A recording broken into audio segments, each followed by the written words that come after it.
el informativo. Una buena tarde tengan todos en este 7 de enero de 2020. Ruth del Salto junto a ustedes con la actualización internacional. Empezamos con los titulares que marcan la jornada en este martes. Comienza el informativo con Ruth del Salto. Juan Guaidó ha recuperado hoy la sede de la Asamblea Nacional de Venezuela. El presidente del Parlamento llegó esta mañana a la sede del Legislativo junto a la bancada de diputados que lo apoyan. Durante horas tuvieron que forcejear con la Guardia Madurista para poder ingresar al hemiciclo. Minutos después de haber entrado, volvió a juramentarse como presidente interino de Venezuela en compañía de la nueva junta directiva. Tanto colectivos impidieron el ingreso de la prensa al edificio y también han agredido a los periodistas. Enseguida vamos a tener una reseña de lo que ha sido estas últimas horas con Luis Laya, nuestro periodista. Luis, ustedes como periodistas, como medios de comunicación, empecemos por ahí, tuvieron que retirarse de las inmediaciones.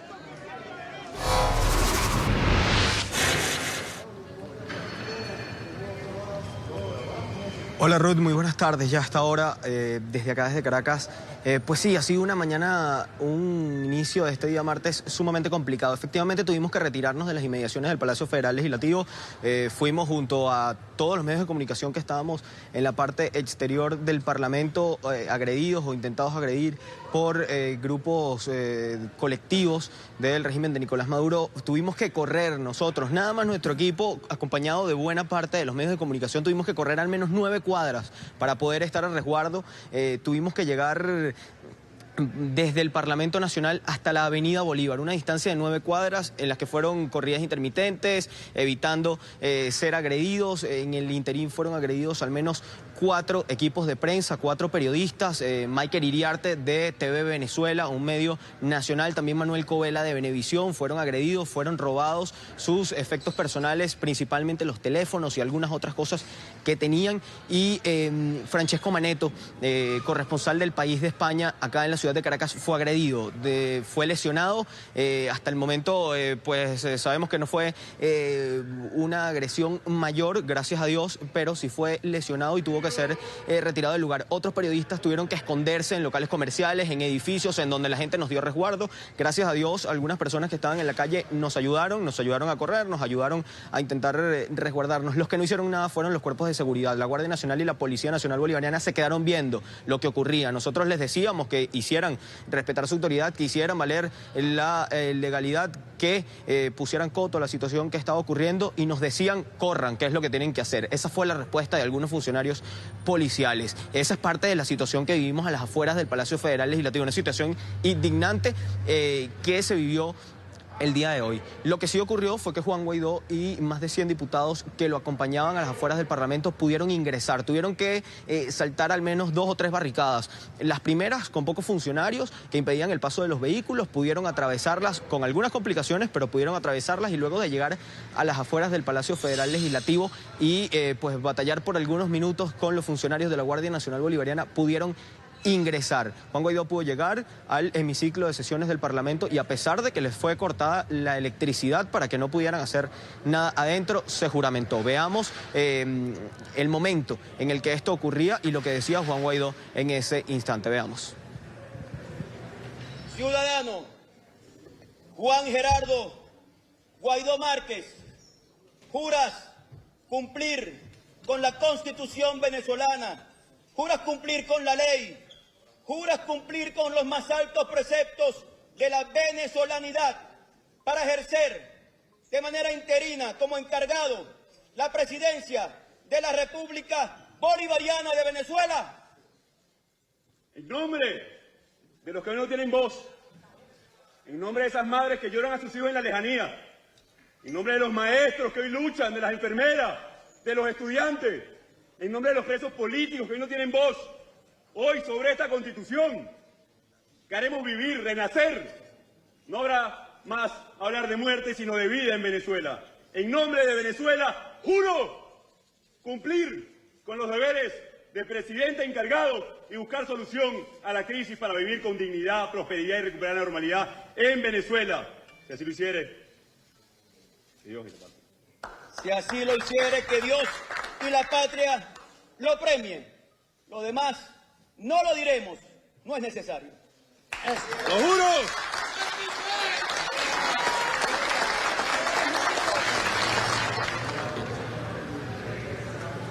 Juan Pablo Guanipa, primer vicepresidente del Parlamento Nacional, también reaccionó a todo lo que ocurrió el día de hoy. No solamente a las agresiones, no solamente a los bloqueos por parte de los cuerpos de seguridad, sino que pudieron ingresar, a que pudieron tomar el Parlamento Nacional, el hemiciclo de sesiones y realizar sus funciones desde ese lugar. Vamos a escuchar lo que decía el primer vicepresidente del Parlamento venezolano. Fuimos testigos presenciales algunos de que aquí no hubo ninguna sesión. Ese día 5 de enero lo que hubo fue una farsa, un show, y por eso a nosotros nos correspondió, como lo establece el Reglamento Interior y de Debates, ir a constituir la nueva Junta Directiva en un sitio externo. También hubo reacciones durante todos estos eventos de Henry Ramos Ayub, parlamentario de la bancada demócrata venezolana, quien pues hacía un poco de referencia a lo que ocurrió minutos antes de que ingresaran Juan Guaidó y la bancada demócrata al Parlamento Nacional. La directiva, la falsa directiva impuesta en el Parlamento por la bancada del PSUV, pues realizó una sesión que no se extendió por más de 30 minutos. Al momento de ingresar los diputados, ellos salieron del Palacio Federal Legislativo. Henry Ramos Ayub se refería a este tema. Escuchemos. Lamento mucho por la minoría que pretendió mediante la irrupción y por vías de hecho y por la violencia elegir el pasado 5 una supuesta junta directiva y a estas alturas no han podido ni siquiera aprobar el acta simplemente porque no pueden en esa acta dejar constancia de que su elección supuesta se efectuó sin quórum y sin contar con la mayoría para ser electo. No existe elección sin votos, no existe elección sin quórum. Previo a todas estas reacciones, previo a todo o previo a que pudiesen ingresar al Parlamento, como les relataba al principio, hubo una situación bastante tensa, situación que incluyó a funcionarios de la Guardia Nacional Bolivariana, funcionarios de la Policía Nacional Bolivariana, a los denominados colectivos que estaban a las afueras del Parlamento y a los diputados que tuvieron que enfrentar a todo esto para poder ingresar al Parlamento. Hubo un diálogo entre Juan Guaidó y varios de los militares, luego hubo algún tipo de agresión al intentar impedir que ingresaran los diputados, algunos fueron golpeados, fueron agredidos, entre ellos nuevamente la diputada Elimar Díaz, a quien el pasado domingo le fracturaron el manguito rotador del brazo izquierdo. Hoy fue nuevamente agredida la diputada cuando intentaba ingresar al Parlamento. Vamos a ver un poco de cómo pues transcurrió todo esto, estas agresiones, los bloqueos por parte de los funcionarios de seguridad para que Juan Guaidó y los diputados pudiesen ingresar al Parlamento. Veamos. Los diputados de la bancada de Juan Guaidó se citaron en la mañana en la sede del Partido Acción Democrática a unos 15 minutos del Parlamento venezolano para dirigirse en bloque al Palacio Legislativo. Esta lucha es porque esta es la última muralla de institucionalidad democrática que existe entre la democracia y la dictadura de este poder. Y es la representación del pueblo la que está allí. Abordaron 4 autobuses, pero un primer piquete de la Policía Nacional Bolivariana a 7 cuadras de la Asamblea Nacional les impidió avanzar. Guaidó se bajó de la camioneta en la que él se traslada, pues quitó a los policías del medio de la calle, incluso quitaron una de las motos que estaba atravesada, una de las motos de los funcionarios policiales. NTN 24 acompañó en directo la travesía de Guaidó y sus esfuerzos por desbloquear el avance de los diputados. En ese instante, Juan Guaidó se sube en una moto y vamos corriendo con él hacia donde han sido detenidos los autobuses. Presidente, esta situación que se ha presentado, un nuevo intento por impedir. Bloqueo de la dictadura, un nuevo impedimento que no vamos a permitir. Vamos a seguir adelante con nuestra gente. Han visto la reacción de la gente en el centro de Caracas. Estábamos con la gente y seguimos adelante. Es un cobarde, es un dictador.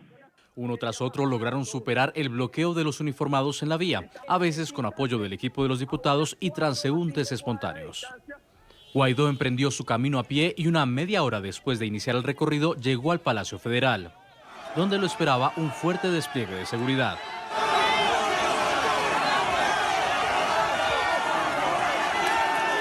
En medio de forcejeos finalmente lograría superar la barrera con el apoyo de sus seguidores.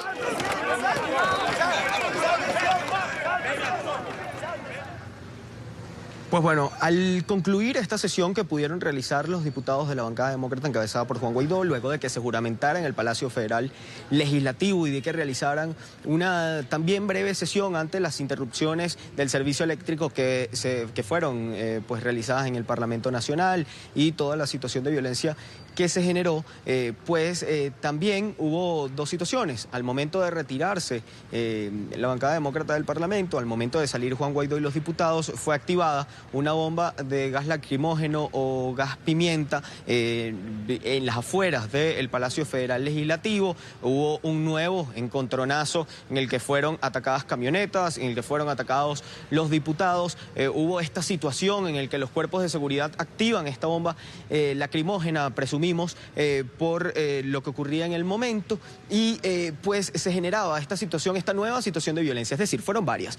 Al momento de ingresar al Parlamento hubo una primera situación de violencia que se extendió por cerca de unos 30 a 45 minutos. Luego dentro del Palacio Federal Legislativo un segundo encontronazo con los cuerpos de seguridad que no permitían que ingresaran al hemiciclo y luego al momento de la salida hubo este tercer enfrentamiento. A lo largo de todo eso hubo agresiones a medios de comunicación, agresiones a diputados, robos a periodistas y pues toda esta situación en la que, como les decía al principio, hubo una participación de obstaculizar y luego de no tomar acción ante las agresiones por parte de los cuerpos de seguridad del Estado venezolano. Otra situación que también se generó dentro del Parlamento Nacional fue cuando llegan los diputados acompañados por Juan Guaidó, que ingresan al Palacio Federal Legislativo.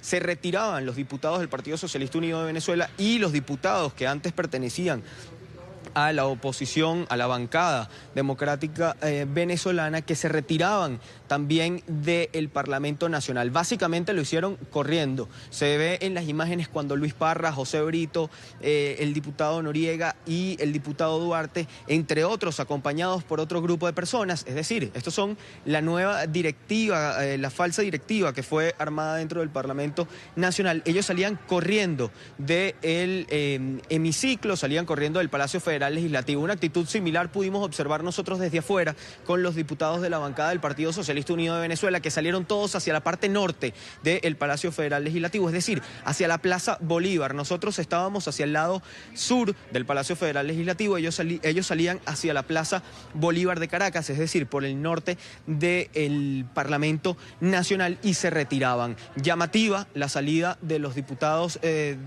Parra, Noriega, Brito, e incluso el secretario Negal Morales, el secretario de esta directiva que fue impuesta el pasado domingo, como salían corriendo del Parlamento Nacional. En definitiva, una situación de caos, una situación de violencia y bastante desordenada la que hemos vivido hoy en la ciudad de Caracas con esta sesión que fue convocada, por un lado, por Luis Parra y por el otro lado por Juan Guaidó. Sesiones que evidentemente no se dieron en simultáneo, pero que sí contaron con muchísimas irregularidades en sus distintas realizaciones. Esto es parte de la información que nosotros tenemos desde la ciudad de Caracas. Se espera que hoy en horas de la tarde, cerca de las 4 de la tarde, hora local, se dé una rueda de prensa por parte de la directiva de la Asamblea Nacional. Se va a generar acá en el lugar en el que nosotros nos encontramos. Va a haber esta rueda de prensa en la que esperamos se expliquen un poco los hechos de hoy, también todo lo que puede ocurrir de aquí en adelante si continúa siendo tomado el Palacio Federal Legislativo por funcionarios de la Guardia Nacional Bolivariana. Lo cierto es que Juan Guaidó, al terminar la sesión que realizaban el día de hoy, convocaba nuevamente una sesión para el próximo martes, el martes 14 de enero, sesión que muy probablemente tendrá visos similares a los que hubo hoy en cuanto a la complejidad para ingresar y en cuanto a los hechos que se puedan generar en su entorno. Es la información que nosotros tenemos desde la ciudad de Caracas. Vamos a estar atentos para llevarles todo lo que se pueda desarrollar desde acá y también lo que pueda decir la Junta Directiva del Parlamento en horas de la tarde. Volvemos con ustedes al estudio, Ruth. Luis, gracias por ese reporte desde Venezuela, desde Caracas. Vamos un poco a repasar lo que nos has dicho. El video del momento en el que Juan Guaidó y más de 100 diputados lograron entrar a la Asamblea Nacional. ¡Aquí manda el pueblo! ¡Aquí manda el pueblo!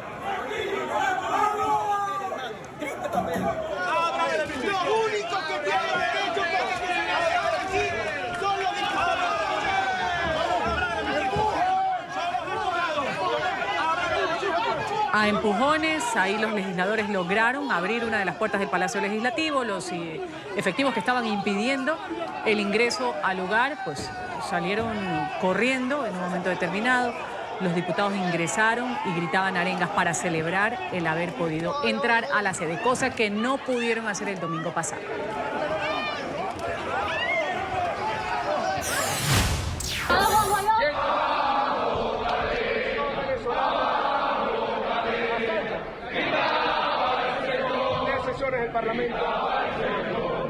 Y luego de romper el cerco de las Fuerzas Armadas, los más de 100 legisladores de oposición al madurismo subieron al atrio del Legislativo. Ahí entonaron el himno de Venezuela en señal de victoria contra el asedio de las fuerzas del régimen y para rechazar el intento de usurpación por parte de una fracción que se dice opositora y es apoyada por la bancada madurista. A las afueras de la Asamblea Nacional, los equipos periodísticos fueron agredidos por agentes y colectivos maduristas, ya lo decía hace un momento Luis Laya. A un comunicador del canal Venevisión le robaron sus pertenencias. A otros periodistas los corretearon, los golpearon en los alrededores del Palacio Legislativo. Varios trabajadores de la prensa resultaron afectados por las bombas lacrimógenas. Según denuncias de los reporteros, los autores de la agresión eran simpatizantes de Nicolás Maduro. Se encuentra el parlamentario Juan Guaidó, presidente interino de Venezuela, llegando al Parlamento Nacional. Ya hay piquetes de la policía y de la Guardia Nacional bloqueando. La Guardia Nacional los intenta retirar de todas maneras, pero seguimos llevando el reporte. Ya dejamos pasar, avance, mi compadre, avance, por favor. Yo puedo hacer reporte, avance para allá, por favor. Se viene encima de mí esta gente. Vienen en moto. Bueno, que solo, solo contra ellos. Yo me retiré, tranquilo, no les dirigí palabras, no les hice nada. Me dije, si quieren que yo me salga, yo me voy, tranquilos. Pero me dieron el teléfono, me lo sacaron, también me sacaron el bolso. Vámonos, muchachos, vámonos. El gobierno estadounidense ha reaccionado a lo sucedido hoy en Caracas. Michael Cossack, el subsecretario interino para Asuntos del Hemisferio Occidental del Departamento de Estado, celebró el coraje que tuvo Juan Guaidó y los más de 100 diputados que retomaron el control de la sede de la Asamblea Nacional de Venezuela. 100 diputados de la Asamblea Nacional de Venezuela mostraron más coraje para proteger la democracia que el alto mando militar que traicionó su juramento a instituciones de Venezuela y se puso del lado de la tiranía y corrupción. Esta semana la democracia demostró ser más poderosa que las armas. Mientras que Juan Guaidó y la Asamblea Nacional de Venezuela continúan adheriéndose a un proceso democrático y a la voluntad del pueblo de Venezuela, la dictadura de Maduro se aferra desesperadamente al poder a través de sobornos y de fuerza bruta. La democracia prevalecerá. Minutos después, el secretario de Estado de Estados Unidos felicitó a Juan Guaidó por su reelección. Además, condenó el intento fallido del régimen de Maduro de negar la voluntad de la Asamblea Nacional elegida democráticamente. NTN 24, en el lugar de la noticia, Emiliana Molina, saludamos a esta hora con el reporte. Emiliana, adelante. Así es, Ruth, ¿qué tal? Muy buenas tardes. Pues lo felicitó y también asegura que la administración de Donald Trump está buscando cómo sancionar a más aliados del régimen de Nicolás Maduro, en especial aquellos que votaron en contra de la presidencia de Juan Guaidó en la Asamblea Nacional. Por otro lado, el secretario también hizo referencia a Luis Almagro, el secretario general de la OEA, asegurando que este es quien debe continuar liderando ese organismo, dejando bastante claro que Estados Unidos votará para reelegir a Almagro este año. Asimismo, quiero agradecer y felicitar a Juan Guaidó por su reelección como presidente de la Asamblea Nacional. Ha sido una reelección legítima por 100 diputados. Mientras tanto, el régimen de Maduro lleva su campaña de intimidación y violencia en contra de la democracia, al no permitir el ingreso del presidente interino, así como de los diputados para llevar a cabo la elección. Así que Estados Unidos continúa con su apoyo absoluto a Juan Guaidó y también al pueblo venezolano. Y mientras tanto continúan aumentando las tensiones entre Teherán y Washington D.C. El día de hoy el secretario de Estado Mike Pompeo aseguró que Qasem Soleimani, el comandante iraní, no estaba en una misión diplomática en Bagdad cuando se llevaron a cabo los ataques por parte de Washington que acabaron con su vida. Analistas, por su parte, aseguran que las recientes acciones de Washington harán más difícil ahora que Irán pueda justificar regresar a la mesa de negociaciones. Y pues la justificación que está utilizando la administración de Donald Trump por este asesinato es que Qasem Soleimani estaba desempeñando en los próximos días una campaña de violencia en contra de Estados Unidos. Esa primera declaración de que Soleimani viajaba a Bagdad en una misión diplomática, ¿alguien aquí de verdad cree eso? ¿Hay alguna historia que indique que era remotamente posible que este amable caballero, este diplomático de gran orden, Qasem Soleimani, hubiera viajado a Bagdad con la idea de llevar a cabo una misión de paz? Esta mañana eso simplemente hace reír a los periodistas. Asimismo, nuestra determinación de que en caso de que los iraníes tomen otra mala decisión, el presidente responderá de la manera en la que lo hizo la semana pasada, que fue decisiva, seria, y envió un claro mensaje a Irán. Y Pompeo también aseguró que en las próximas semanas funcionarios de la administración de Trump se estarán reuniendo con los aliados europeos para intentar aplicar más sanciones y presión diplomática a Irán. Por otro lado, el presidente Donald Trump ha reiterado en varias ocasiones que si Irán llega a responder o tomar represalias por las acciones recientes de Washington y el asesinato de Qasem Soleimani, pues la administración está dispuesta a responder aún más fuerte. Mientras tanto, el día de mañana, funcionarios de la administración, entre estos el secretario de Estado Mike Pompeo, se reunirán en el Senado y en la Cámara de Representantes para informarle a los cómo se tomaron las decisiones de llevar a cabo este ataque que acabó con la vida de Soleimani. Esta es toda la información que tenemos en directo desde el Departamento de Estado. Emiliana Molina, regreso con ustedes. Ruth. Emiliana, muchas gracias por esa información desde la capital estadounidense. Una tragedia se ha registrado durante el funeral masivo del general Qasem Soleimani, quien murió en un bombardeo estadounidense la semana pasada. Una estampida humana se registró en la ciudad de Kermán, donde fue enterrado el cuerpo del oficial. 50 personas murieron, 200 han resultado heridas. Durante la ceremonia, el régimen volvió a prometer venganza por la muerte de Soleimani. En medio del luto por la muerte del general Qasem Soleimani, Irán vive otra tragedia. La procesión que acompañaba el cuerpo del uniformado en su natal Kermán se salió de control. Medios de comunicación locales señalan que al menos 50 personas habrían perdido la vida, otras 50 resultaron heridas. En videos publicados en las redes sociales quedó registrado los momentos posteriores a la tragedia y cómo los servicios de emergencia atendían a los afectados. Los hechos hicieron que el funeral del general Soleimani fuera aplazado. Sin embargo, durante los honores al uniformado, el régimen volvió a prometer venganza por su muerte.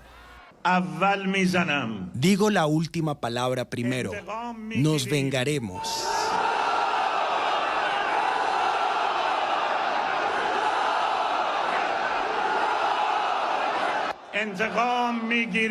Nos vengaremos de una forma dura, decisiva, y haremos que se arrepientan de lo que hicieron. Tengan fe y mantengan la calma. Será decisivo y final. Mujeres, hombres, ancianos y niños se encuentran dentro de las víctimas de la estampida. El Parlamento iraní ha avalado asignar otros 223 millones de dólares a las fuerzas Quds de la Guardia Revolucionaria que comandaba el general Soleimani. Los legisladores iraníes también han respaldado una ley con triple urgencia que etiqueta formalmente al ejército estadounidense y al Pentágono como organizaciones terroristas. El fallecido militar había construido una red iraní de fuerzas de poder en Medio Oriente. Washington ya había designado a toda la fuerza Quds como un grupo terrorista. Además del Comando Central de Estados Unidos y sus fuerzas regionales, también identificamos al Pentágono entre estos terroristas, así como aquellos que dieron la orden de asesinar al general mártir. Según esta evaluación, el secretario de Defensa de Estados Unidos y el propio Trump también fueron identificados como terroristas y deberían ser castigados. El tercer artículo del triple proyecto de ley de urgencia de hoy fue en realidad la asignación de 200 millones de euros para las fuerzas de Al-Quds.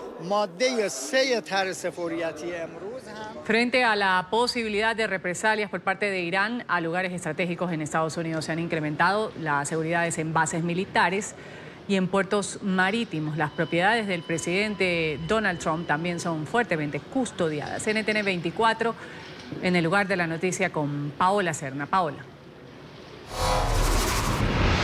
Hola, ¿qué tal? Muy buenas tardes. Pues bien, la tensión con Teherán ha hecho que las amenazas sean tomadas en serio por parte de las autoridades federales de los Estados Unidos, que han enviado un mensaje también para que las autoridades tanto estatales como locales se preparen en materia de seguridad. Esto particularmente en edificios federales, también en bases militares, puertos, aeropuertos e incluso también en eventos deportivos o eventos multitudinarios, como está ocurriendo aquí particularmente en Miami, donde este año en pocos días se realizará el evento deportivo del Super Bowl. Ya comienzan a tomarse pues estas medidas para incrementar la seguridad. Ya hemos visto en los aeropuertos y en los puertos un aumento en lo que es la seguridad, anticipando cualquier eventualidad y siguiendo el consejo que nos han dado el gobierno federal para ampliar lo que es la preparación para cualquier incidente. La organización Trump también ha advertido una serie de amenazas en contra de las propiedades del presidente, que incluyen, por supuesto, las cadenas hoteleras, por lo cual también se ha hecho una advertencia para que se aumente la seguridad en estos lugares. Bueno, la administración, el hotel tiene su propia seguridad. Ellos tienen su propia seguridad independiente de nosotros, pero nosotros, te repito, hemos tomado las medidas necesarias para asegurar esa organización, al igual que todos los otros edificios que hay en la ciudad. La Casa Blanca también ha tomado medidas con la asignación de más agentes federales y mayores inspecciones a quienes ingresan al edificio. La comunidad judía también ha solicitado el refuerzo de la seguridad, particularmente en zonas aledañas a las sinagogas. Es importante destacar que hasta este momento no hay ningún tipo de amenaza creíble. Desde Miami, Paola Serna, NTN 24. Gracias a Paola por ese reporte. Que hacemos una pausa en el informativo. Al volver, ha vuelto a temblar en Puerto Rico. La gobernadora declaró estado de emergencia. Aquí estoy. Continuamos con más noticias, agradeciendo su sintonía. La gobernadora de Puerto Rico, Wanda Vázquez, ha declarado el estado de emergencia en la isla. Ha ordenado la activación de la Guardia Nacional tras los fuertes sismos que se han registrado durante la madrugada de este martes. En menos de 3 horas, la costa sur del territorio había sido sacudida 2 veces con intensidad. El primer movimiento telúrico tuvo una magnitud de 6.4, ocurrió a las 4:24 hora local. Posteriormente se presentó un sismo de 6. Al menos una persona ha perdido la vida, otras 8 resultaron heridas en el municipio de Ponce. Tras la emergencia se han registrado fallos en el suministro eléctrico. Decenas de estructuras y vehículos resultaron gravemente afectados.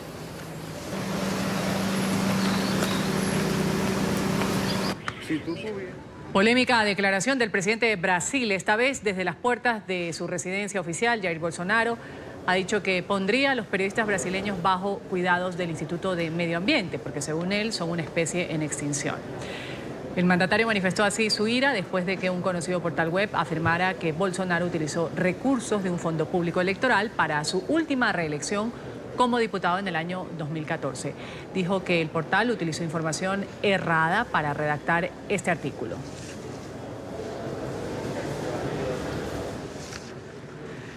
Avanza en la ciudad de Nueva York la selección del panel de jurado que va a participar en el caso contra Harvey Weinstein, el reconocido exproductor de Hollywood acusado de violación y abuso sexual. El hombre de 67 años regresó a la corte de Manhattan horas después de que fueran reveladas nuevas acusaciones de agresión sexual. NTN 24 en el lugar de la noticia con Alejandro Rincón, quien se encuentra frente a la Corte Criminal de Manhattan. Alejandro, adelante con tu reporte.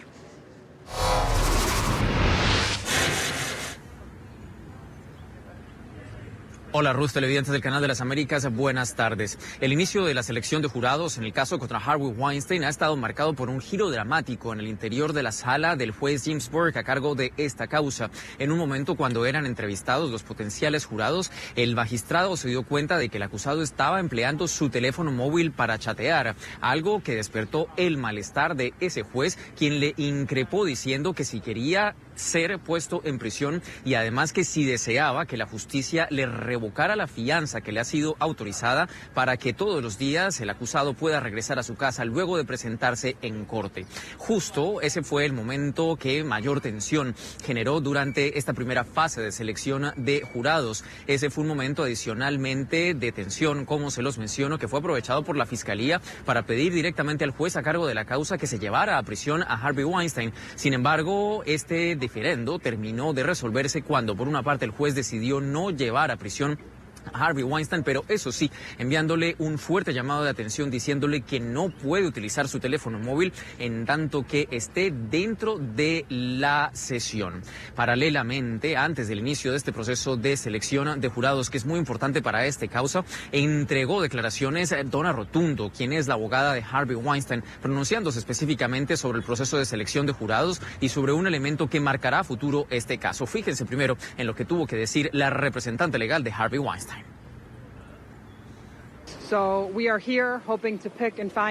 Así que estamos aquí con la esperanza de elegir y encontrar un jurado justo, y creemos que eso va a ser posible y vamos a seguir presionando y recordando a todos los que en este gran país uno es inocente hasta que se demuestre lo contrario y todavía no se ha presentado ninguna prueba, ningún tribunal lo ha jurado, un juez de ningún hecho, y es por eso que estamos aquí para comenzar este juicio. Ese último elemento que ustedes acabaron de escuchar de la abogada es clave porque todo lo que suceda ahora podrá marcar el futuro, el desenlace de este proceso judicial, que de hecho ya viene marcado por algo que sucedió horas antes del inicio de la selección de jurados. Presentación de nuevas acusaciones contra Harvey Weinstein por abuso y agresión sexual de 2 mujeres en 2013, algo que por supuesto sacude nuevamente la opinión pública de los Estados Unidos en todo este proceso, algo a lo que reaccionaron las víctimas no solo en California, donde fueron presentados esos casos, sino también aquí en Nueva York. Al comienzo de un año nuevo y de una nueva década, el tiempo se ha acabado. Se acabó el tiempo del acoso sexual en todos los lugares del trabajo, se acabó el tiempo de culpar a los sobrevivientes, se acabó el tiempo de las disculpas vacías sin consecuencias y se acabó el tiempo de la omnipresente cultura del silencio que ha permitido a los abusadores como Weinstein. De momento, en la Corte Criminal de Manhattan continuará el proceso de selección de jurados. Recuerden que en el proceso que se lleva aquí en el estado de Nueva York, Harvey Weinstein podría enfrentar cadena perpetua en caso de que sea declarado culpable de los cargos en su contra. Es la información que tenemos para ustedes en directo. Continúen con más en el informativo. Gracias, Alejandro, por ese reporte desde la Corte en Manhattan. La NASA ha descubierto otro planeta del tamaño de la Tierra en una zona habitable. El descubrimiento es el primero del satélite cazador de planetas de la Agencia Espacial Estadounidense en test, lanzado en el 2018. El planeta llamado TOI 700D está relativamente cerca a nuestro planeta, a solo 100 años luz. Es casi un 20% más grande que la Tierra. Orbita alrededor de su estrella en 37 días, además recibe 86% de la energía que la Tierra recibe del Sol. Y una gigantesca rosca de más de 3 kilómetros de longitud ha obtenido un récord Guinness y se ha coronado como la más grande del mundo. Más de 1000 personas de la ciudad de Tizimín, en Yucatán, participaron en la elaboración de esta gigantesca pieza. Se utilizaron más de 2 toneladas de harina, 13.000 huevos y casi 200 kilos de mantequilla. Luego de 5 horas de medición, los jurados determinaron la nueva marca. Decenas de residentes locales se agolparon para presenciar el histórico suceso. Vamos aquí a una nueva pausa y cuando retornemos, homenaje a uno de los bomberos que han perdido la vida luchando contra los incendios en Australia. Además, hoy se cumplen en Francia 5 años de aquel ataque terrorista al semanario satírico Charlie Hebdo.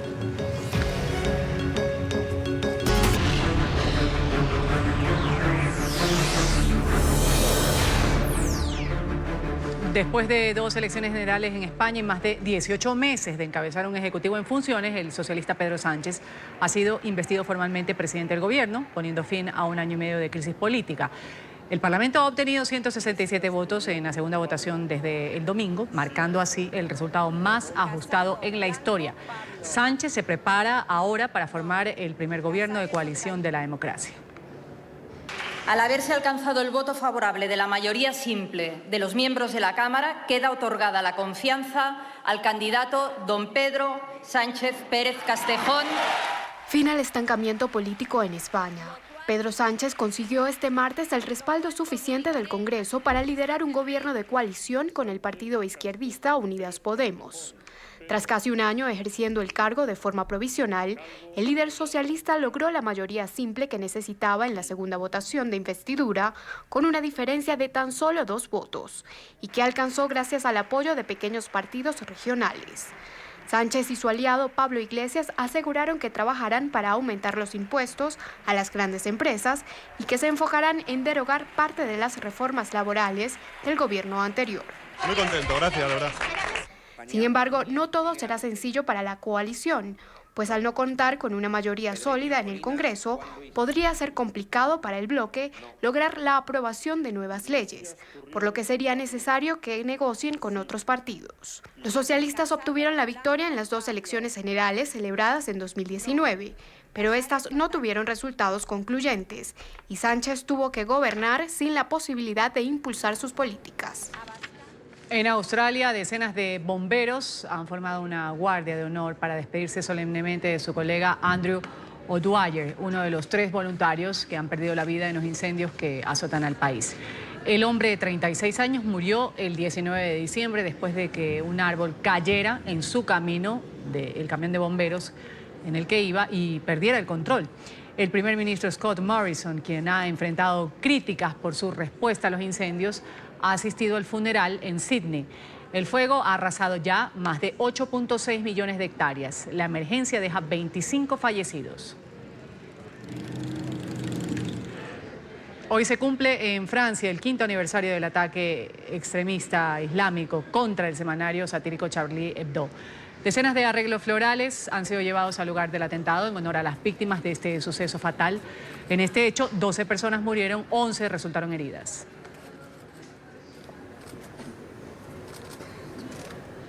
Fiscales en Japón han ordenado la detención de la esposa de Carlos Ghosn, el expresidente de Nissan y Renault, que permanecía detenido en Japón, que se fugó a finales de diciembre a Líbano, al parecer con ayuda de Carol Ghosn.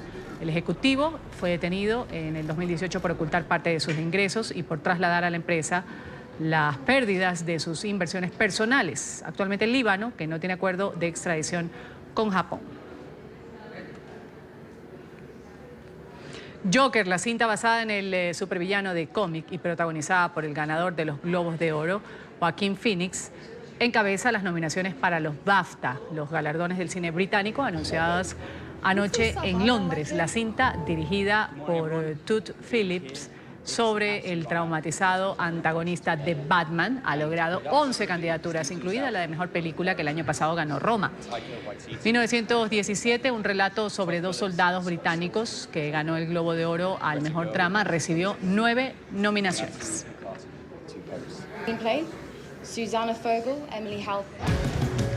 Última pausa, enseguida retornamos con información deportiva. Vamos a hablar del tercer día del Rally Dakar. Gracias por su sintonía con el Canal de las Américas. Nos vemos en una hora.